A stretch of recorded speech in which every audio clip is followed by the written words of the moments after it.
Everyone, आज की कहानी है आखिरी पन्ना। रात का सन्नाटा था। दिल्ली की झुग्गियों में अंधेरा गहराया हुआ था। घने तारों वाला आकाश ऊपर चमक रहा था, लेकिन नीचे बस्ती की गलियों में सिर्फ धुएं और सीलन की गंध थी। बस्ती के एक गंदी नाली के बीच में लोहे की सीट और तिरपाल से बनी एक झोपड़ी। उसी झोपड़ी के बीचों बीच टूटी चरपाई पर बैठी एक लड़की झुककर अखबार के टुकड़े पर लिख रही थी। वह थी सुषमा, उम्र 20 साल, चेहरे पर पीलापन, हाथ में पुरानी पेंसिल और बगल में रखी एक बुझी हुई मोमबत्ती। मोमबत्ती की लौ बुझते बुझते जैसे कह रही थी, जोश है तो रोशनी मैं भी दूंगी। सुषमा अखबार के पिछले हिस्से पर तेजी से शब्द लिख रही थी। इसमें कोई होमवर्क नहीं था, ये उसकी रिपोर्ट थी। वो अपने दिल से लिख रही थी। आज फिर बस्ती के 3 बच्चों को स्कूल में सीट नहीं मिली। मास्टर जी ने कहा, पहले दान दो तब एडमिशन मिलेगा। आखिर गरीब बच्चों का हक कौन देगा? यह थी उसकी पहली न्यूज रिपोर्ट, जो न किसी अखबार में छापे जाने वाली थी, न टीवी पर आने वाली थी। पर उसके लिए यह कागज नहीं, उसका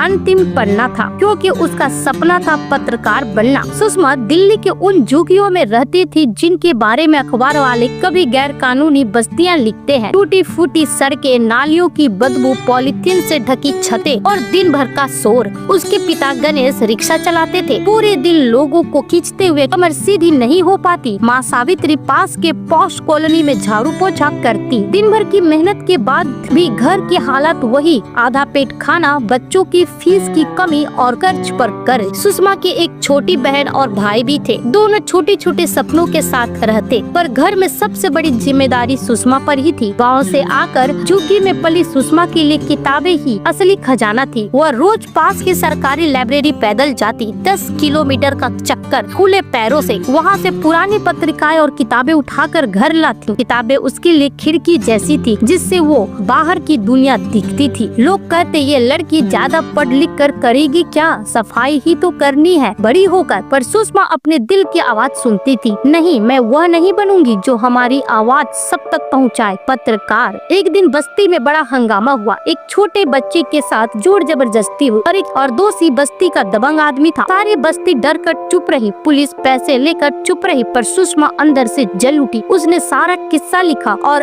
अगले दिन अखबार के दफ्तर पहुंच गए। लड़की ने बने पुराने ऑफिस में उसने रिसेप्शन पर खड़े आदमी से कहा, भैया ये खबर छाप दीजिए, गरीब बच्चे की आवाज है। अंदर से एक मोटा सा संपादक आया। उसने कागज उठाकर पढ़ा, फिर हंस पड़ा, छोटी लड़की, तुझे पत्रकारिता आती है? पहले डिग्री ला, कॉलेज जा, तब यहाँ आना। उसके सब तीर की तरह चुभे। सुषमा बाहर आई, डायरी के पन्नों को कसकर पकड़ लिया। मन में एक बात ही पूछ रही थी, क्या पत्रकार बनने के लिए गरीब का दर्द कम महत्वपूर्ण है, या सिर्फ डिग्री वाले ही सच लिख सकते हैं? उसकी आंखों में आंसू तैर आए, लेकिन दिल और मजबूत हुआ। उस दिन के बाद उसने तय किया, भले अखबार वाले उसकी बात ना छापे, वो खुद अपनी आवाज बनाई। उसने बस्ती की दीवार पर चौक से लिखा, बस्ती की आवाज, हर दिन की सच्चाई, और उस पर वही खबरें लिखनी शुरू कर दी। गाँव के बच्चों का स्कूल से निकाला जाना, राशन की चोरी या लोगों की बीमारी। धीरे धीरे बच्चे और पड़ोसी उसके चारों ओर इकट्ठा होने लगे। हर कोई कहता, ये लड़की दीवार पर अखबार बना रही है। सुषमा की दीवार पर लिखा अखबार अब बस्ती की जिंदगी का अहम हिस्सा बन चुका था। हर शाम बच्चों की भीड़ जुटती, कुछ पुराने मामले ले आते, कुछ अपनी स्कूल की शिकायतें लिखवाते। कभी कभार बूढ़ी अम्मा आ जाती, बिटिया आज राशन कम मिला, लिख ले इसकी खबर। धीरे धीरे गाँव की हर नाली, हर गलियों, हर घर में उसकी आवाज गूंजने लगी। बस्ती वाले पहले कहते थे लड़की दीवार खराब करती है, अब सब कहते हैं दीवार पर पढ़ ले, असली मामला वहीं समझ में आ जाता है। सुषमा की सोहबत में बच्चों ने भी मेहनत से पढ़ना शुरू किया। उसने स्कूल के सवाल अपने दीवार अखबार में लिखने शुरू किए, गणित के आसान ट्रिक, हिंदी के पेपर के जवाब, आसान आस पास की सच्ची कहानियाँ। धीरे धीरे मोहल्ले का माहौल बदलने लगा। सत्ता, विरोध और खतरे की आहट। एक दिन उसका लिखा हुआ राशन चोरी वाला मामला सही निकला। स्थानीय नेता तक बात पहुँच गई। स्थानीय नेता और इलाके का दबंग दोनों बस्ती में आए। किसने लिखा? लोग डर गए, कोई बोला नहीं, पर सुषमा ने सिर ऊंचा रखकर कहा, मैंने लिखा है, सही है तो कार्रवाई करो, गलत है तो सुधारो। नेता ने गुस्से में माँ को धमकी दी, लड़की को समझाओ वरना अंजाम अच्छा नहीं होगा। माँ डरी, मगर सुषमा ने कहा, अब आवाज दबेगी नहीं, सच बोलना बंद नहीं करूंगी। उसके इन शब्दों से बस्ती में डर और हिम्मत दोनों फैल गए। बच्चों का उत्साह बढ़ा, बड़ों की सहन शक्ति भी। कोई अब सुषमा को कमजोर नहीं समझता था। एक रात जब बस्ती सो चुकी थी, सुषमा और उसका परिवार सोने के लिए बिस्तर पर पड़े ही थे, अचानक बाहर शोर हुआ, आग लग गई, दौड़ो, पानी लाओ। सुषमा की झोपड़ी के किनारे किनारे से आग के लपटें उठने लगी, माँ चीखने लगी, बच्चा रो पड़ा, लोग बाल्टियां लेकर दौड़े, पर आग इतनी तेजी से फैली कि मिनटों में पूरी झोपड़ी जलकर राख हो गई। सुषमा के सारे कपड़े, किताब, दीवार, अखबार के कागज सब जल गए। पड़ोसी कह रहे थे किसी ने जानबूझकर आग लगाई है। सुषमा की आंखों में आंसू थे। उसका परिवार सड़क पर, किताबें सब खो चुकी थी। शब्दों की ताकत की वजह से वह आज पूरी तरह हारी महसूस कर रही थी। जीवन फिर अंधेरे में डूब चुका था। बस्ती के लोग रात भर सुषमा को ढांसा देते रहे। कितने ही बच्चे उसके पास आकर पूछते, दीदी अब क्या होगा, आपकी दीवार तो जल गई। तभी आधी रात के करीब बूढ़ी औरत आई। वह थी सरोज मैम, पास के सरकारी स्कूल की रिटायर्ड टीचर। उनके हाथ में एक पुराना नोटबुक और थोड़ा सा खाना था। उसने सुषमा के सिर पर हाथ रखकर कहा, बिटिया याद कलम आग से डरती नहीं, वो यदि जल जाए तो नई ताकत बन सकती है। जो खुद घुटने पर मजबूर हो वो कभी पत्रकार नहीं बन सकता। लिखना मत छोड़। यह शब्द सुषमा के दिल की गहराइयों में उतर गए। राख के बीच बैठकर उसने बूढ़ी मैम के दिए नोटबुक को छूकर कसम खाई, मैं अब डर डर कर नहीं, लड़ लड़ कर लिखूंगी। दीवार की जगह अब पूरी बस्ती मेरी अखबार की जगह बनेगी। अगले दिन सुषमा ने अपना पुराना मोबाइल उठाया। सोचा दीवार पे नहीं लिख पाऊंगी तो वीडियो बनाऊंगी। उसने बस्ती के बच्चों को जोड़ा, हर छोटी बड़ी खबर अपने मोबाइल में रिकॉर्ड करना शुरू किया। वह वीडियो में बच्चों से सवाल पूछती, क्या स्कूल में टीचर सही पढ़ाते हैं, कौन कौन बिना किताब के स्कूल जाता है। धीरे धीरे उसके वीडियो व्हाट्सएप पर फैलने लगे। सोशल मीडिया पर लाखों लोगों तक उसकी खबर पहुंचने लगी। अब उसका नाम केवल बस्ती तक सीमित नहीं था, झुग्गी की आवाज बन चुकी थी। उसने बड़ी बड़ी संस्थाएं और एनजीओ उसके पास आने लगे। तुम जनता की असली पत्रकार हो। कई बच्चे उसकी मदद से स्कूल में दाखिला हुए। माँ को नौकरी में प्रमोशन मिला। सुषमा की झोपड़ी जली पर उसका आवाज पूरे शहर में गूंजने लगी। एक शाम बस्ती के बीच एक लंबी कतार लगी। बच्चे, जवान, बूढ़े सब वीडियो में दिखना चाहते थे। हर कोई खबर बताने, सवाल पूछने, अपने अनुभव शेयर करने के लिए सुषमा के कैमरे के सामने आने लगा। सुषमा ने उस रात मोबाइल पर रिकॉर्ड रखा, अगला पन्ना अब मैं नहीं, हम सब मिलकर लिखेंगे। सुषमा की आंखों में उस दिन आंसू नहीं थे, बल्कि वो चमक थी जो हर मुश्किल के बाद मिलती। सुषमा की खबरें अब मोहल्ले की दीवारों से निकलकर शहर पर, फिर सोशल मीडिया पर फैलने लगी। हर दिन उसका एक नया वीडियो वायरल होता। कभी स्कूल में बच्चों को पढ़ाने वाले मटके की कहानी, कभी बीमारी के समय डॉक्टर न मिलने पर किया वीडियो रोचकता से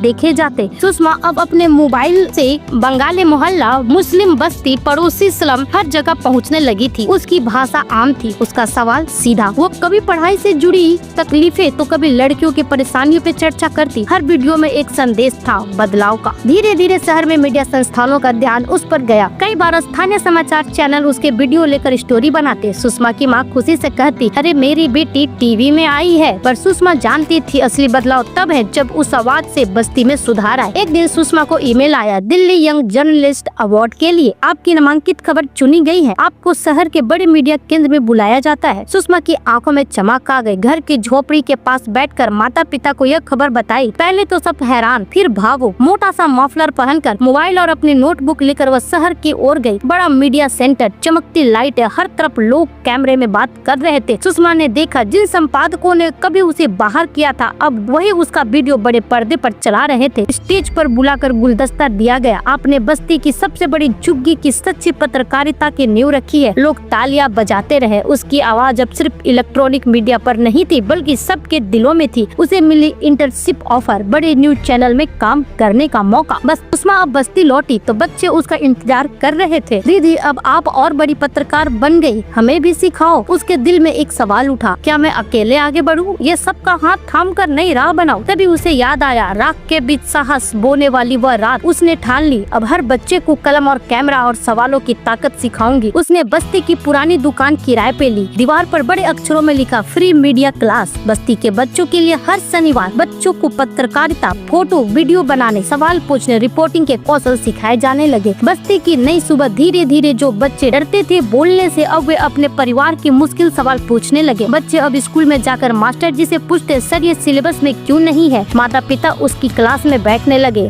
लोगों का नजरिया बदल गया था। जो कभी कहा करते थे लड़की दीवार पर लिखती है, अब कहते हैं ये दीदी तो हमारी आवाज बन गई है। एक साल पूरा हुआ। बस्ती का सबसे बड़ा उत्सव मनाया गया। सुषमा के बच्चे, बूढ़े और आसपास के पत्रकार भी आए। स्टेज पर बस्ती के बच्चों ने पहली वायरल वीडियो दिखा। माँ ने बेटी को गले लगाया, पिता की आंखें भीगी थी। बूढ़ी सरोज मैम ने बेटी के सर पर हाथ रखकर कहा, तूने राख में सोना उगाया है। हर किसी के लिए सुषमा अब पत्रकार नहीं, शिक्षिका, नेता और बदलाव का नाम बन चुकी रही थी। रात को सुषमा ने अपनी नोटबुक खोली और लिखा, अंतिम पन्ना अब मेरा नहीं, इस बस्ती का। जिन हाथों में कलम और सवाल की ताकत है वो बेघर नहीं, बेआवाज नहीं रहेंगे। उसके चेहरे पर अब डर नहीं था, वह जान चुकी थी इंसान जब हालात बदलने की ठान ले तो राख भी रोशनी बन जाती है। सुषमा अब बड़े मीडिया हाउस की नई पत्रकार बन चुकी थी। हर दिन नई खबरें की जिम्मेदारी, नए लोगों से मिलना, बड़े नेताओं से जाना, पर दिल में हमेशा वह गली, वह झुग्गी। जब पहली बार ऑफिस में चली तो कुछ लोग उसकी पिछली झुग्गी की बातों पर हंसते, ये लड़की क्या खबरें लाएगी, पर सुषमा ने जवाब दिया, मेरी खबरें झुग्गी की गलियों से निकलेगी जहाँ सही गलत साफ है। जल्द ही उसका एक रिपोर्टर दोस्त बना जो टेक्नोलॉजी का जानकार था। उसने सुषमा को डिजिटल पत्रकारिता, सोशल मीडिया, लाइव कवरेज के गुण सिखाए। सुषमा ने अपने अनुभव के साथ मिलकर कई वेब सीरीज पर काम किया। वो झुग्गी की छोटी छोटी कहानियां बड़े पर्दे पर ला रही थी। बस्ती के लिए हर महीने वो अपनी झुग्गी जरूर जाती, बच्चों की क्लास और माँ बाप से मिलने। वो महसूस करती कि उसकी असली पहचान वही है। एक दिन खबर आई कि बस्ती में एक नया विद्यालय बनेगा। सुषमा ने अपनी खबर के लिए मदद जुटाई, कुछ बड़े दानदाता भी आए। सफलता का जश्न मनाते हुए उसने कहा, बस्ती के बच्चे अब किसी से कम नहीं होंगे, शिक्षा हर किसी का हक है। सुषमा